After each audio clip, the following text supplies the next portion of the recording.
여러분 정말 한 해 중에 어쩌면 가장 아름다운 그런 안식일에 이 성전에서 우리 하나님의 은혜로 함께 예배를 드릴 수 있도록 인도해 주셔서 참 감사합니다. 여러분 말씀 잘 들리세요? 예. 우리는 살아가면서 이렇게 선택의 순간을 만납니다. 어떤 길을 가야 할지, 또 무엇을 우선적으로 선택해야 될지, 또 누구의 말을 들어야 할지 우리는 늘 선택의 기로에 서 있습니다. 그래서 많은 사람들이 지혜로운 사람을 찾고 또 좋은 조언을 구하고 때로는 자신의 이 경험에 의지하기도 합니다. 성경에도 정말 지혜로 유명한 왕이 등장하죠. 여러분 누군지 아시죠? 네, 솔로몬 왕입니다. 그는 하나님께 지혜를 구했고 하나님께서는 그에게 전무후무한 그런 지혜를 허락하셨습니다. 많은 사람들이 그의 지혜를 듣기 위해서 먼 길을 마다하지 않고 땅 끝에서까지 왔다라고 이렇게 합니다. 그러나 오늘은 우리는 이 솔로몬의 지혜 자체를 바라보기보다는 오히려 솔로몬이 가리키고 있는 더 크신 분, 더 지혜로우신 분, 더 영광스러운 분을 우리는 바라보려고 합니다. 여러분, 제가 질문 하나 좀 드리려고 합니다. 만약 여러분의 인생을 붙들어줄 단 한 문장을 선택해야 한다면 여러분들은 어떤 문장을, 어떤 글을 선택하겠습니까? 그 유대인들에게 전해 내려온 아름다운 그런 이야기가 있는데요. 아마 여러분들도 알 거예요. 이 다윗 왕이 어느 날 이 궁중에 이 세공인을 불렀습니다. 그리고 이렇게 얘기합니다. 나를 위해서 특별한 반지 하나를 만들어라. 라고 이렇게 얘기하죠. 무슨 얘기하냐면 나를 위해 특별한 반지를 만드는데 내가 큰 승리를 거두고 왔을 때 내가 너무 교만하지 않게 나를 낮추고 내가 아주 깊은 절망 가운데 빠져 있을 때 다시 나를 일으켜 세워줄 수 있는 그 문장을 이 반지에다 좀 새겨라 라고 이렇게 얘기를 했어요. 그 세공인이 이 반지 만드는 것도 힘든데 그 문장을 만들려고 그러니까 너무 힘든 거예요. 그러다가 며칠을 고민하고 있는데 똑똑하기로 유명한, 지혜롭기도 유명한 다윗의 아들 솔로몬이 지나가고 있는 걸 딱 봤어요. 그래가지고 질문을 합니다. 내가 이렇게 해가지고 반지를 만들어야 되는데 아주 좋은 글귀가 있으면 좀 알려주십시오 라고 했더니 곰곰이 생각하다가 솔로몬이 무슨 얘기를 했어요? These too shall pass. 이 또한 지나가리라. 저 글귀가 너무 좋은 것 같아요. 이 또한 지나가리라. 성도 여러분, 정말 그렇지 않습니까? 기쁨도 지나갑니다. 슬픔도 지나갑니다. 성공도 지나갑니다. 실패도 지나갑니다. 건강도 지나가고요. 고난도 지나갑니다. 아쉽게도 젊음도 지나갑니다. 더 아쉬운 거는 우리의 인생이 송두리째 지나갑니다. 그러나 이 모든 것이 지나가도 결코 지나가지 않는 분이 한 분 계십니다. 어제도 계셨고 오늘도 계시고 영원토록 계시는 분, 예수 그리스도. 오늘 우리는 이 지혜의 왕 솔로몬을 살펴보는 것이 아니라 이 솔로몬을 통해서 솔로몬보다 더 크신 우리 예수님을 만나려고 합니다. 여러분, 솔로몬 하면 무엇이 떠오릅니까? 지혜가 떠오르십니까? 솔로몬처럼 좀 그 부귀 영화를 좀 한번 누려봤으면 좋겠다. 여러분 그러십니까? 아니면 이 솔로몬이 거했던 그 웅장한 성전이 기억나십니까? 많은 사람들은 이 솔로몬의 영광을 먼저 생각합니다. 그러나 하나님은 이 솔로몬의 영광보다 먼저 그의 출생을 보여주십니다. 솔로몬은 누구의 아들입니까? 다윗의 아들입니다. 다윗과 어머니는 밧세바의 아들입니다. 그런데 이 이야기는 그 시작부터가 별로 아름답지가 못해요. 눈물로 시작됩니다. 죄로 시작됩니다. 다윗이 밧세바를 범합니다. 그리고 밧세바의 남편인 우리아를 다윗이 청부살인합니다. 하나님 앞에 큰 죄를 짓습니다. 그 죄의 결과로 태어난 이 첫째 아이가 죽습니다. 다윗은 정말 밤새 금식했고요. 땅에 엎드려져 울었습니다. 그러나 저는 다윗이 그렇게 금식하고 기도했을 때 그 아이가 살을 줄 알았어요. 근데 그 아이가 죽습니다. 얼마나 가슴 아픈 일입니까? 그런데 하나님은 여기서 그 이야기를 끝내지 않으시고 진정으로 회개한 다윗에게 다시 새로운 인물을 허락하시는데 밧세바를 통해서 새로운 아기를 주시는데 그 아이가 바로 솔로몬입니다. 어쩌면 우리는 이것을 은혜라고 말합니다. 하나님은 죄를 좋아하시지는 않지만 회개한 죄인을 버리지도 않습니다. 예수님의 족보를 여러분 보시기 바랍니다. 참 이상하죠? 예수님의 족보를 우리가 이제 우리 자신의 족보를 만든다면 부끄러운 이야기는 좀 빼고 좋고 영광스러운 그런 우리의 조상은 3대째 무슨 영의정을 지냈고 이런 것들이 족보로 쫙 나열하면 얼마나 좋겠어요. 그죠? 그런데 하나님은 숨기지 않으십니다. 다말이 있었고요. 라합이 있었고요. 룻이 있었고요. 밧세바가 있었고 또 마리아가 등장합니다. 다말은 상처 입은 인생을 대표하고요. 라합은 죄인과 이방인을 대표합니다. 룻은 은혜로 하나님의 백성이 된 사람을 대표할 수 있고요. 밧세바는 인간의 실패와 하나님의 용서를 우리들에게 보여줍니다. 그리고 드디어 마리아는 하나님께 자신을 온전히 맡긴 믿음의 사람을 대표합니다. 예수님은 깨끗한 사람들만의 구주가 아닙니다. 상처 입은 사람들의 구주였고요. 실패한 사람들의 구주였고요. 넘어진 사람들의 구주입니다. 그래서 예수님께서 너희 다 깨끗해져서 와라가 아니라 내게로 와라. 우리 같이 깨끗해지자라고 하시는 분이 바로 예수님이신 것입니다. 고린도후서 5장 21절에 보면 하나님이 죄를 알지도 못하신 자로 우리를 대신하여 죄를 삼으신 것은 이란 말씀이 있어요. 성도 여러분, 복음이 이것인 것 같아요. 우리가 예수님께 나아갈 때 우리가 깨끗해져서 나가는 것이 절대 아닙니다. 예수님 우리에게 내려오실 만큼 우리를 사랑하셨기에 우리를 같이 사랑하기 원하시는 것이 바로 예수님의 마음입니다. 혹시 오늘 이 자리에 나는 너무 부족한 것 같아. 나는 실패자야. 하나님께 내가 뭘 드릴 수 있어? 라고 말씀하시고 생각하시는 분 계실지 모르겠습니다. 그런데 정말 좋은 소식은 예수님은 바로 그런 사람들을 위해서 우리들에게 와주셨다라는 것입니다.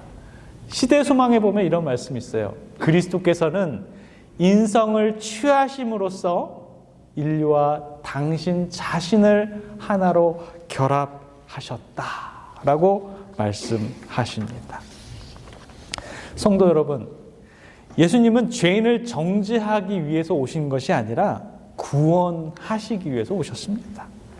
그래서 솔로몬보다 더 크신 분이 바로 예수님입니다. 사무엘하 12장에 보면 놀라운 말씀이 기록되어 있습니다. 솔로몬이 태어났을 때 하나님께서는 선지자 나단을 보내시고 그의 이름을 하나 더 지어주셨습니다. 그 이름이 무엇일까요?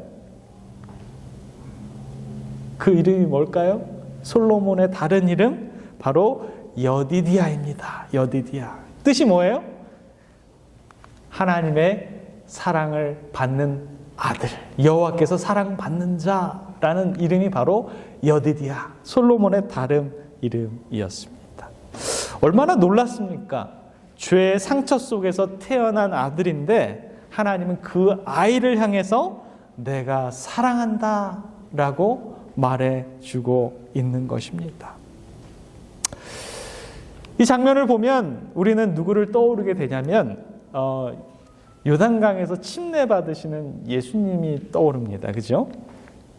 예수님이 요단강에서 침례를 받으실 때 하늘이 열리고 성령이 비둘기처럼 임했습니다. 그리고 하늘에서 음성이 들립니다. 이는 내 사랑하는 아들이요 내 기뻐하는 자라. 놀라운 사실은 예수님이 침례 받으실 때 아직 공생애도 시작하시지 않았습니다. 병자 한 명도 고치지 않았고요. 아직 십자가도 근처에도 가지 않았지만 이는 내 사랑하는 아들이요 내 기뻐하는 자다라고 이렇게 선언하셨다라는 것입니다. 하나님은 예수님을 이 업적으로 받는 것이 아니라 관계에서 이미 사랑을 약속해 주셨다라는 것입니다. 예수님께서 우리에게 주시는 그 언약과 약속도 마찬가지입니다. 하나님은 우리를 완벽해서 사랑하시는 것이 아니라 하나님의 자녀이기 때문에 저와 여러분들을 사랑합니다. 예수님은 사랑받는 독자셨습니다. 그리고 그 사랑받는 아들 안에서 우리도 사랑받는 자녀가 될 수 있습니다. 사랑하는 성도 여러분, 우리가 구원받는 이유는 우리가 사랑받을 만해서가 아니라 예수님이 사랑받는 아들이시기 때문입니다. 그분 안에 있기 때문에 우리도 하나님의 자녀가 될 수 있다라는 것이죠. 혹시 세상으로부터 인정받지 못해도 여러분 괜찮습니다. 사람들에게 칭찬받지 못해도 저 여러분 괜찮습니다. 그러나 이것 하나만은 기억하시기 바랍니다. 예수 안에 있는 사람은 하나님의 사랑받는 자녀입니다. 세상의 인정이 없어도 이것이 저와 여러분들의 정체성입니다. 여러분 좋습니까? 저와 여러분 정말 하나님의 자녀 맞습니까? 그냥 자녀가 아니라 하나님의 사랑받는 자녀입니다. 세상 역사 속에서 수많은 왕들이 있었지만 솔로몬만큼 지혜로 유명한 왕이 없었습니다. 근데 솔로몬이 원래 처음부터 그렇게 지혜로웠을까요? 아니에요. 그도 처음에는 두려움이 많은 젊은 왕이었습니다. 이 열왕기상 3장에 보면 하나님께서 기브온에서 솔로몬에게 나타나셔가지고 이렇게 말씀하십니다. 내가 너에게 무엇을 줄꼬 너는 구하라 라고 이렇게 얘기합니다. 만약에 하나님께서 여러분들에게 요술 램프처럼 이렇게 나타나셔가지고 한 가지 소원을 들어주겠다. 그럼 여러분들은 뭘 구하시겠습니까? 건강이십니까? 아니면 사업의 성공입니까? 아니면 재정의 축복입니까? 아니면 우리 자녀들의 형통입니까? 우리 최인영 집사님과 박은경 집사님은 지금 구하는 게 딱 하나예요. 뭐예요? 내일 민지가 건강하게 수술을 마쳐서 할아버지 할머니가 되는 것이 소원입니다. 저와 여러분들은 다 다른 위치에 있지만 뭔가를 굉장히 지금 구하고 있는 게 있다라는 것입니다. 그렇죠? 솔로몬이 하나님께 지혜를 구합니다. 진짜 지혜로운 사람은 자기가 얼마나 똑똑한지를 아는 사람이 아니라 자기가 얼마나 하나님을 필요로 하는지 아는 사람이 진짜 똑똑하고 지혜로운 사람입니다. 솔로몬이 가장 지혜로웠던 순간은 하나님을 의지하는 순간이었습니다. 그리고 하나님께서는 그에게 정말 지혜를 허락했어요. 지혜를 허락하자 이 솔로몬이 어떤 상황이 딱 닥쳤을 때 하나님을 의지하면서 그 지혜를 이렇게 나타나게 됩니다. 그 대표적인 것이 뭐예요? 어떤 두 명의 어머니가 한 갓난 아이를 데리고 왔어요. 서로 자기의 애라고 막 이렇게 합니다. 그때 과감하게 솔로몬이 어떻게 해요? 반을 나눠가지고 반반씩 나눠 가져라. 아주 공평하게 왕으로서 그렇게 딱 했을 때 그 중에 한 여인이 뭐라 그래요? 안 됩니다. 이 아이를 저 여인에게 주십시오. 그러나 생명만은 살려주십시오. 라고 이렇게 말합니다. 그 순간 솔로몬이 말합니다. 사랑은 포기할 수 있지만 진짜 어머니는 자식을 죽게 할 수는 없다. 그러면서 그렇게 말한 여인에게 그 아이를 줘라. 라고 정말 지혜로운 선택을 합니다.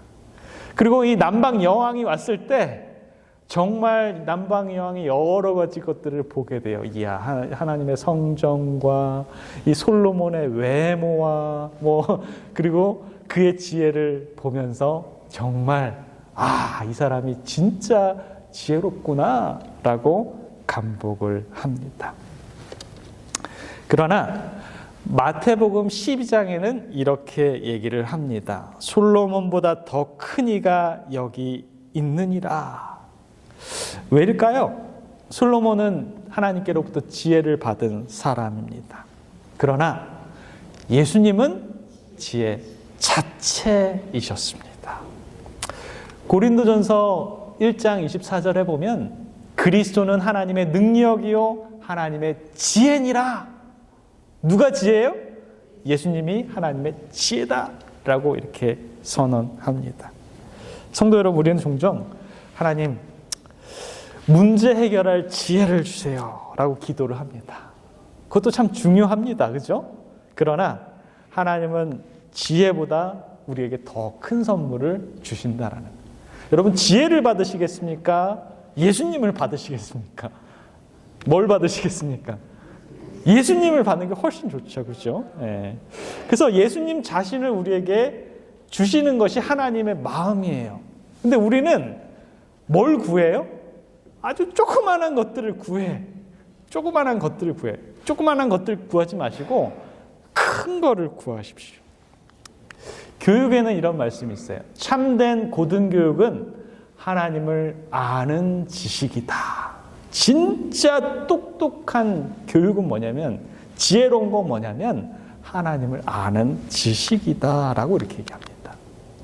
이 세상은 저와 여러분들에게 정보를 줍니다. 우리는 지금 정보가 너무 많은 세상에 있어요.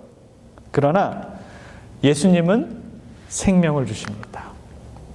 세상은 우리에게 지식을 줍니다. 그러나 예수님은 우리에게 진리를 줍니다. 세상은 문제를 우리들에게 설명합니다. 그러나 예수님은 그 문제를 해결하십니다. 그래서 솔로몬보다 누가 더 커요? 예수님이 더 큽니다. 성도 여러분, 이 솔로몬의 이름이 뭘까요? 평화입니다. 살롬이죠. 평강, 평화라는 그런 뜻입니다. 실제로 이 솔로몬 시대는 이스라엘 역사상 가장 평화로웠던 그런 시대입니다. 전쟁이 거의 없었어요. 경제는 번영했습니다. 백성들은 편안했습니다. 그러나 그 평화는 오래가지 않았습니다. 솔로몬이 죽자 나라가 둘로 나눠집니다. 남방 유다, 북방 이스라엘로 갈라집니다. 왜 그렇게 됐을까요? 사람이 주는 평화는 완전하지 못함을 우리에게 깨닫게 해줍니다. 우리도 마찬가지입니다. 사람들은 돈이 많으면 평안한 줄 알아요. 집이 있으면 평안한 줄 압니다. 건강하면 좀 더 평안하지 않을까라고 생각을 합니다. 또 사람들의 갈망이 뭐냐면 은퇴하면 진짜 좋겠다라고 생각을 합니다. 은퇴하시니까 어떠세요? 좋아요? 평안하십니까? 은퇴하기 전에는 은퇴하면 평안할 것 같았어. 근데 어때요? 은퇴하면 예, 더 걱정입니다. 그렇죠? 여전히 불안합니다. 여전히 두렵습니다. 성도 여러분, 평안은 환경에서 오는 것이 아니에요. 평안은 사람에게서 오는 것도 아닙니다. 평안은 오직 예수님께서만 우리에게 주실 수 있는 것입니다. 이사야 9장 6절에 보면 뭐라 그래요? 그 이름은 평강의 왕이다 라고 이렇게 얘기합니다.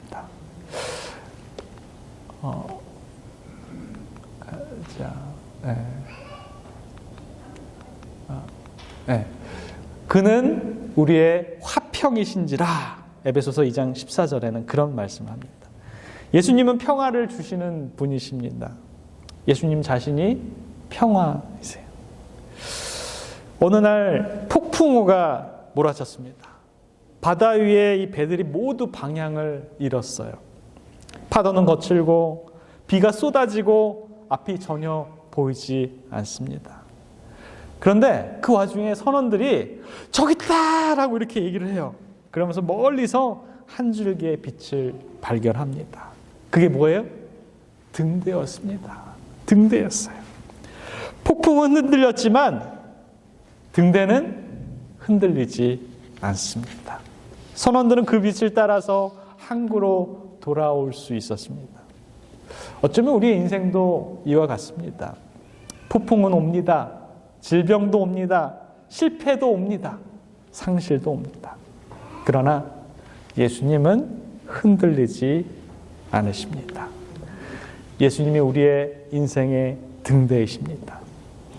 몇 년 전에, 수년 전에, 한 7, 8년 전인 것 같아요. 제가 심호했던 한 교회에 한 성도님이 암 진단을 받았어요. 수술을 앞둔 이 병실에 찾아가 보니까 가족들이 막 분위기가 어때요? 막 울상이에요. 초상집입니다. 그런데 참 희한한 건 뭐냐면 정작 본인은 조용히 너무 평안하신 거예요. 속으로 이 찬송을 부르면서 그 시간을 지내고 계셨습니다. 그래서 제가 물었어요. 집사님, 이거 큰 수술인데 두렵지 않으세요? 이렇게 물었습니다. 그 집사님이 웃으시면서 저한테 이렇게 얘기해요. 목사님, 병은 제 몸에 왔지만 제 마음에 온 것이 아닙니다. 라고 이렇게 얘기해요. 병은 자기 몸에 병은 있지만 자기 마음은 여전히 평안하다라고 이렇게 얘기하는 것입니다. 제가 그때 깨달았어요. 와, 맞다. 이것이 예수님이 진정으로 주시는 평안이구나. 환경은 흔들릴 수 있어요. 몸은 병들 수 있습니다. 인생은 무너질 수 있습니다. 그러나 예수님 안에 있는 사람들은 그 영혼은 무너지지 않는다라는 것입니다. 성도 여러분, 우리는 솔로몬을 생각하면 지혜를 떠오릅니다. 부귀 영화를 떠오릅니다. 그리고 그 웅장한 성전을 떠오릅니다. 그러나 성경은 솔로몬의 영광만 기록하지는 않습니다. 그의 실패도 나와 있습니다. 하나님의 은혜가 드러납니다. 성경은 이 영웅을 미화하지 않고요, 하나님의 은혜를 드러냅니다. 솔로몬은 모든 것을 가졌습니다. 지혜도 가졌고요, 부도 가졌고, 명예도 가졌고요, 권력도 가졌고, 정말 세계가 부러워하는 그러한 왕이었습니다. 저도 가끔씩 생각하면 솔로몬처럼만, 솔로몬의 한 10분의 1만 누려봤으면 얼마나 좋을까라는 그런 생각을 하기도 해봅니다. 그런데 문제는 그가 하나님께 받는 복보다, 복 주신 하나님보다 점점 이 세상을 더 사랑하기 시작했다라는 것입니다. 이런 게 11장에 보면 솔로몬 하나님께서 하지 말라고 한 길을 걸어갑니다. 많은 이방의 아내들 마저 드렸고요. 그리고 그들이 가져온 우상을 받아들였습니다. 결국 그의 마음이 점점 하나님을 떠나게 됩니다. 성도 여러분, 이것이 정말 죄의 무서움입니다. 어느 날 갑자기 사람이 타락한 것이 아니에요. 조금씩 하나님보다 더 다른 것들을 더 사랑하다 보니까 솔로몬은 지혜를 잃어서 망한 것이 아니라 하나님을 놓쳐서 망한 것입니다. 지혜도 부도 권력도 가졌으나 하나님보다 세상을 더 사랑하게 된 왕, 조금씩 우상을 받아들이며 마음이 떠났는데 솔로몬은 지혜를 잃어서 망한 것이 아니라 하나님을 놓쳐서 망했다라고 합니다. 성도 여러분, 저는 이 대목을 읽을 때마다 참 두렵습니다. 솔로몬은 하나님의 음성을 직접 들었어요. 그죠? 너가 나한테 구하면 내가 뭐든지 줄게 라는 그런 지혜를, 그런 음성을 들었습니다. 그러나 저와 여러분들은 그런 음성을 듣지 못합니다. 솔로몬은 하나님의 영광을 직접 들었습니다. 직접 그 영광을 또 경험했습니다. 그러나 우리는 그러한 경험도 하지 못합니다. 그런데도 솔로몬은 넘어졌습니다. 그 사람이 이렇게 잘하는데 좋은 강점이 많은데도 넘어지면 우리는 어떻게 생각하냐면 아유, 그 사람도 넘어졌는데 우리는 당연히 넘어지지 라고 생각을 합니다. 우리도 실패할 수 있습니다. 우리도 길을 잃을 수 있습니다. 그래서 우리의 소망은 내 믿음이 아니라, 내 결심이 아니라, 내 능력이 아니라 우리를 붙들고 계신 예수님이어야 된다라는 것입니다. 하나님 없는 지혜는 우리를 구원하지 못합니다. 하나님 없는 성공도 우리를 행복하게 하지 못합니다. 하나님 없는 부요도 우리의 영혼을 만족하게 할 수 없다라는 것입니다. 그래서 이 모든 것들을 다 겪게 된 지혜의 왕 솔로몬이 뭐라 그래요? 전도서 1장 2절에 헛되고 헛되고 헛되고 헛되니 모든 것이 헛되도다 라고 이렇게 얘기합니다. 이 말은 가난한 가난뱅이가 한 얘기가 아니에요. 실패한 사람이 한 말도 아닙니다. 세상의 모든 것들을 가지고 누려보고 경험한 사람, 돈도 가져봤고 권력도 가져봤고 명예도 가져봤고 쾌락도 다 가져봤고 지혜도 다 가져봤는데 그렇게 해도 다 헛된 게 인생이었다라는 것이죠. 하나님 없이 그것들을 붙잡으니 결국 헛되더라라는 그런 말입니다. 우리는 종종 조금만 더 가지면, 조금만 더 누리면, 조금 더 즐기면 더 행복할 텐데 라고 말하지만 그것도 다 부질없는 생각이다라는 것입니다. 솔로몬은 인생 끝에서 말합니다. 아니다. 하나님이 없으면 모든 것은 다 헛된 거야. 자, 선지자왕 55페이지에 보면 솔로몬은 번영 가운데 하나님을 의지하기를 중단하였고 그 결과 타락하였다라고 이렇게 얘기합니다. 타락한 것, 헛된 것인 것이죠. 이것이 솔로몬과 예수님과의 결정적인 차이입니다. 솔로몬은 실패한 왕입니다.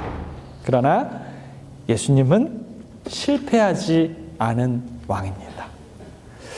솔로몬은 유혹에 무너졌습니다. 예수님은 광야에서 말씀으로 사단을 이겼습니다. 솔로몬은 우상에게 마음을 빼앗겼습니다. 그러나 예수님께서는 끝까지 아버지를 충성했습니다. 솔로몬은 죄인이 되었습니다. 그러나 예수님은 죄가 없으셨고요. 솔로몬은 죽었습니다. 그러나 예수님은 부활하셨습니다. 그래서 예수님은 마태복음 12장에 이렇게 얘기하고 있는 것이에요. 솔로몬보다 더 큰 이가 있느니라, 여기 있느니라 라고 이렇게 말씀합니다. 여러분, 솔로몬 위대하죠? 여러분, 솔로몬이 좋습니까? 예수님이 좋습니까? 오늘 설교의 성공인 것 같아요. 예수님을 선택하신다면 설교가 성공했습니다. 제가 오늘 처음 설교 시작할 때 다윗의 반지를 얘기하면서 시작했습니다. 그 반지에 뭐가 적혀 있었다고요? 이 또한 지나가리라. 이 또한 지나가리라. 몇 자예요? 8자가 써 있어요. 이 또한 지나가리라. 정말 그렇습니다. 젊음도 지나가고요. 건강도 지나가고요. 그렇게 힘든 고난도 인생길 돌아보면 지나갔더라고요. 그렇게 많이 흘렸던 눈물도 우리의 눈물샘이 말랐던 것처럼 내가 울었었나? 라고 하면서 눈물도 지나갑니다. 그렇게 성공한 것처럼 보였는데 지금 보니까 그 성공도 다 지나갔어요. 엄청나게 실패했지만 지금 보면 그것도 지나가더라고요. 우리 인생도 지나갑니다. 다윗도 지나갔고요. 솔로몬도 지나갔고요. 이스라엘의 영광도 지나갔습니다. 그러나 모든 것이, 이 세상의 모든 것이 지나가지만 한 분은 아직 지나가지 않았습니다. 예수 그리스도입니다. 그래서 히브리서 13장 8절에 보면 예수 그리스도는 어제나 오늘이나 영원토록 동일하시니라. 그 동일하신 그 예수님을 여러분 따르고 믿기를 바라십니까? 어느 노 목사님이 이제 임종이 가까웠어요. 자녀들을 불러놓고 이렇게 말합니다. 나는 평생 많은 것들을 붙들려고 애쓰면서 살았다라고 이렇게 자녀들한테 얘기해요. 목회도 잘하려고 얼마나 무진장 애썼는지 모른다라고 이렇게 얘기를 했어요. 사람들도 붙들어 보려고 얼마나 노력했는지 모른다라고 이렇게 얘기했어요. 그리고 내가 세운 계획을 잘 붙들어 보려고 얼마나 애썼는지 모른다라고 이렇게 얘기를 합니다. 그리고 내가 가졌던 그 꿈을 잃어버리려고 어떻게 노력했는지 그렇게 힘썼다라고 이렇게 얘기합니다. 그런데 이제 이 인생의 마지막 낭떠러지 끝에 서보고 보니 결국 남는 것은 예수님 뿐이더라 라고 이렇게 얘기합니다. 사랑하는 성도 여러분, 여러분들의 반지에는 이 또한 지나가리라 를 쓰시겠습니까? 예수만 남았더라만 쓰시겠습니까? 어떤 걸 선택하시겠습니까? 이 또한 지나가리라? 아주 좋은 글 같아요. 그죠? 솔로몬이 남긴 말, 이 또한 지나가리라. 저와 여러분들이 오늘 선택하실 것은 예수만 남았더라를 선택하시는 저와 여러분들이 되었으면 좋겠습니다. 지금 여러분 무엇을 붙들고 계십니까? 한 노 목사님의 붙드심처럼 여러분들도 돈을 붙잡고 계십니까? 건강을 붙잡고 계십니까? 자녀를 붙잡고 계십니까? 아니면 이 직장 내가 잊어버리면 안 되는데 그러면서 이 직장을 붙들고 계십니까? 아니면 나의 명예입니까? 그것들은 다 지나갈 것입니다. 그러나 갈보리의 십자가는 지나가지 않습니다. 예수님의 사랑은 지나가지 않습니다. 예수님의 은혜도 지나가지 않습니다. 예수님의 우리를 위한 중보 기도도 지금 계속 진행되고 있습니다. 오늘도 예수님은 우리를 위해서 기도하고 계십니다. 우리가 약해질 때도, 우리가 넘어질 때도, 우리가 하나님을 잊어버릴 때도 주님은 우리를 포기하지 않으십니다. 사랑하는 성도 여러분, 솔로몬보다 더 큰 이가 오늘 이 자리에 계십니다.